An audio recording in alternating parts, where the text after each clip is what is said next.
శ్రీధరన్తో ప్రయాణం చేసే అవకాశం కల్పిస్తారని భావిస్తూ ఈరోజు వైఎస్ఆర్ కాంగ్రెస్ పార్టీకి రాజీనామా చేయాలని ఒక నిర్ణయాన్ని తీసుకోవడం జరిగింది. ఈ విషయాన్ని మీడియా ద్వారా శ్రీధరన్నకి వారి కుటుంబ సభ్యులకి తెలియజేస్తుంది. మీరు కన్న బిడ్డలాగా చూసుకున్నారు, నన్ను అవసరమైతే మేయర్ పదవి సైతం త్యాగం చేయడానికి మేము సిద్ధపడ్డామని చెప్పారు. అయితే ఆయన కష్టకాలంలో చివరి 4 నెలలు ఏదైతే నెల్లూరు రూరల్ ఎమ్మెల్యే కష్టకాలంలో ఇచ్చారు, ఆ కష్టకాలంలో దగ్గర లేకుండా పోయినటువంటి మీరు దానికి ఏమని చెప్తారు? అన్న, నేను దీనికి ఆల్రెడీ సమాధానం చెప్పడం జరిగింది. మాట్లాడతారా? ఒక్క నిమిషం, అది అన్న అడిగి చెప్పేస్తాను. మీరు అడిగినటువంటి ప్రశ్నకి ఇదివరకే నేను సమాధానం చెప్పడం జరిగింది. జరిగినటువంటి పరిణామాలు శ్రీధరన్నకు కూడా తెలుసు. అప్పటికే మీరు కూడా కౌన్సిల్ సమావేశంలో జరిగినటువంటి రోజు ఏ కారణం లేకుండా మమ్మల్ని ఏ విధంగా అవమానించారో, ఇబ్బంది పెట్టారో మీరు కూడా ప్రత్యక్షంగా చూశారు. ఏ విధంగా కేసులు పెట్టారో నా మీద చూశారు. జరిగినటువంటి పరిణామాలు మీ ఛానల్లో కూడా ప్రసారం అయ్యాయి. మేము కూడా అప్పుడు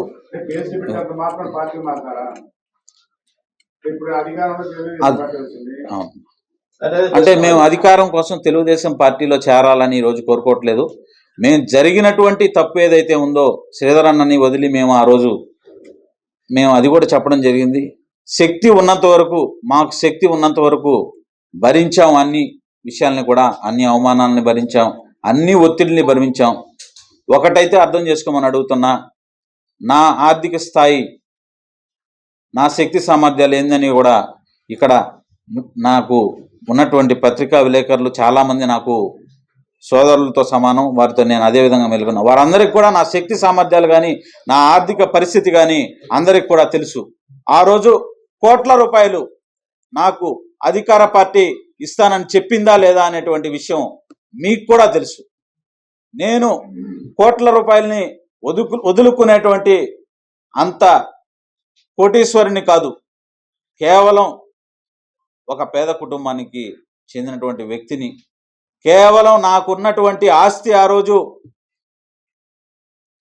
సుదీర్ఘకాలం దాదాపు 13-14 సంవత్సరాలు శ్రీధరన్నతో ప్రయాణం చేశాననేటువంటి ఆస్తి తప్ప నాకు కోట్ల రూపాయలు వదులుకునేటువంటి అంత స్తోమత అయితే నాకు లేదు. ఆ విషయం మీకు అందరికి కూడా తెలుసు. కోట్ల రూపాయలు మాత్రమే కాదు, ఫ్లాట్లు, కార్లు, ఏది కావాలంటే నువ్వు చెప్పు, క్షణాల్లో నీ ముందుంటాయి అని చెప్పినటువంటి సందర్భం నేను చెప్పడం కాదు. ఆ రోజు జరిగినటువంటి పరిణామాలు ప్రతి ఒక్కరికి కూడా, నెల్లూరు నగర ప్రజల దగ్గర నుంచి, సామాన్యుల దగ్గర నుంచి, పత్రికా విలేకరుల దగ్గర నుంచి ప్రతి ఒక్కరికి కూడా తెలుసు. కానీ దాదాపు 7-8 నెలల పాటు నేను ఎక్కడా కూడా తప్పుడు అడుగు వేసింది లేదు. నా శక్తి ఉన్నంత వరకు భరించా. నా శక్తికి మించి జరిగినటువంటి సందర్భంలో మాత్రమే నా సతీమణి ఆ పార్టీలోకి వెళ్ళినప్పుడు కూడా ఎక్కడా కూడా వారిని మాకు ఇది చేయమని అడిగిన సందర్భం లేదు. ఆ విషయం మీకు నేను చెప్పాల్సిన అవసరం లేదని నేను భావిస్తున్నా. కేవలం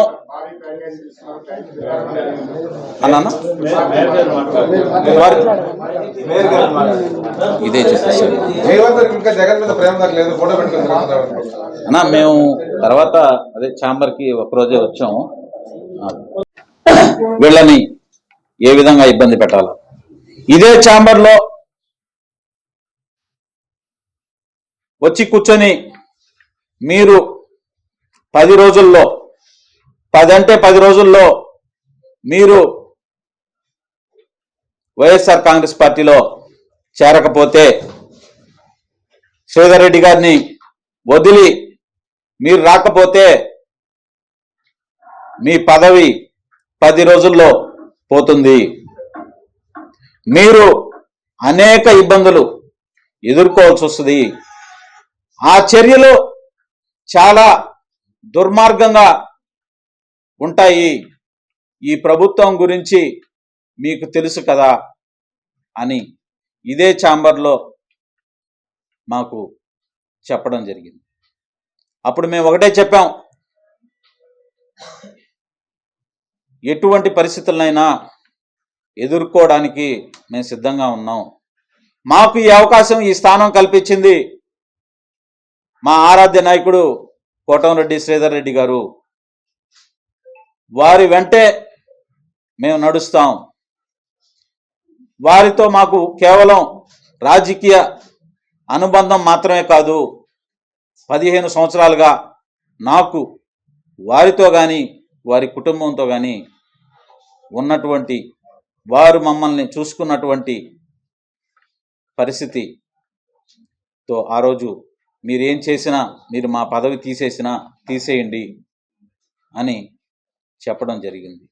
ఒకానొక సందర్భంలో మీరు మా పదవి తీసేయాల్సి వస్తే మీకు అది ఏదైనా టైం తీసుకొని ఇబ్బందికర పరిస్థితి ఉంటే శ్రీధరన్న చేత మాకు ఒక్క మాట చెప్పించండి. మేయర్ పదవికి శ్రీధరన్న మీరు రాజీనామా చేయండి అని చెప్పిన మరుక్షణం మీకు రాజీనామా చేస్తానని వారికి, మమ్మల్ని బెదిరించినటువంటి వారికి చెప్పడం కూడా జరిగింది. తరువాత అలాంటి సందర్భాలు ఎన్నో జరిగాయి. 1 కాదు 2 కాదు. కౌన్సిల్ సమావేశంలో మేయర్ గారిని అవమానించాలి, కేవలం ఉద్దేశపూర్వకంగా ఎన్ని జరిగాయో దానికి మా పత్రికా విలేకరులు, ప్రజలే ప్రత్యక్ష సాక్షులు. అయినప్పటికీ కూడా మేము ఎక్కడా కూడా వెనుకడుగు ఇలా, అది ఇంకా ప్రతిరోజు కూడా మితిమీరినటువంటి పరిస్థితి. తరువాత జరిగిన పరిణామాలు చాలామందికి తెలియదు. ఎన్నో ఒత్తిళ్ళు, ప్రతిరోజు కూడా ఒత్తిళ్ళు, ఫోన్లు. అటువంటి పరిస్థితుల్లో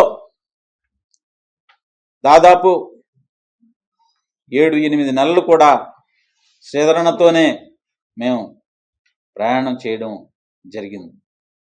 అన్ని కష్టాలు కూడా భరించాం. ఆ సందర్భంలో శ్రీధరన్న కానీ వారి కుటుంబ సభ్యులు కూడా మమ్మల్ని ప్రతిరోజు కంటికి రెప్పలాగా కాపాడుకున్నటువంటి పరిస్థితి. కానీ ఆ పరిస్థితి పూర్తిగా చేయి దాటిపోయిన పరిస్థితి.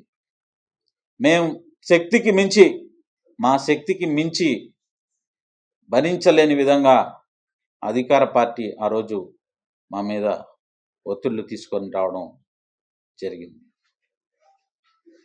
అటువంటి సందర్భంలో ఇంకా తప్పక మేము శ్రీధరన్నను వదిలి వెళ్ళాల్సినటువంటి ఒక దురదృష్టకరమైనటువంటి పరిస్థితి ఏర్పడింది. అయితే ఇంకా తప్పలేదు అని మేము మారేటువంటి క్రమంలో అప్పటి రూరల్ నియోజకవర్గ ఇన్ఛార్జిగా ఉన్నటువంటి ఆదాల ప్రభాకర్ రెడ్డి గారిని, వారు అప్పటికే అనేక సందర్భాల్లో మాకు ఫోన్ చేసి, అనేక సందర్భాల్లో అధికార పార్టీ నాయకులు ఫోన్ చేసి మమ్మల్ని ఒత్తిడి చేసినటువంటి సందర్భాలు. సరే, ఎట్టకేలకు భరించలేనటువంటి పరిస్థితుల్లో ఆ పార్టీలో చేరాలని నిర్ణయించుకున్నాం. శ్రీధరన్నను వదిలి ఆదాల ప్రభాకర్ రెడ్డి గారి ద్వారా అక్కడ ఆదాల ప్రభాకర్ రెడ్డి గారు, మేము అప్పుడు ఆలోచన చేసింది కూడా, ఆదాల ప్రభాకర్ రెడ్డి గారు ఒక పెద్ద మనిషి అనే పేరుంది. మమ్మల్ని శ్రీధరన్న ఏ విధంగా ఆదరించాడో అదే విధంగా ఆదరిస్తాడు అనేటువంటి ఆలోచన కూడా చేశాం, వెళ్ళడం జరిగింది. అయితే మేము అక్కడికి వెళ్ళినటువంటి అతి కొద్ది రోజులకే ఆదాల ప్రభాకర్ రెడ్డి గారుకి ఉన్నటువంటి పెద్ద మనిషి అనే పేరు